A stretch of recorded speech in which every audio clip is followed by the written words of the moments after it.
السلام عليكم ورحمة الله تعالى وبركاته.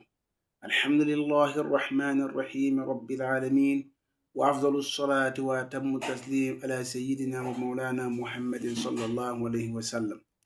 صل صلاة مودع واعبد الله كأنك تراه، فإن كنت لا تراه فإنه يراك، ويأس بما في أيدي الناس تعيش غنيا. صل صلاة مودع.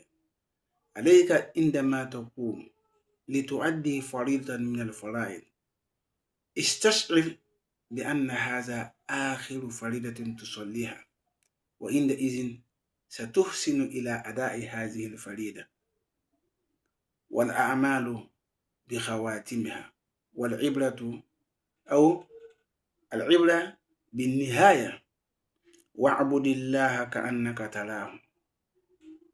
كن مخلصا في عبادتك، وراقب الله عز وجل، واعلم بأنك أمام الله عز وجل، فإن لم تكن تراه فإنه يراك ويراقبك في أعمالك وفي أقوالك وفي نواياك وفي جميع تصرفاتك.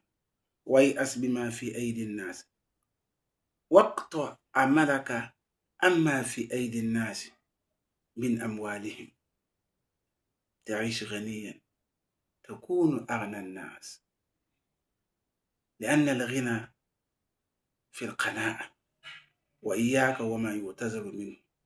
كذلك لا تأتي بعمل أو تتكلم بشيء يطلب منك أو يتطلب منك الاعتذار فيما بعد. والسلام عليكم ورحمة الله وبركاته.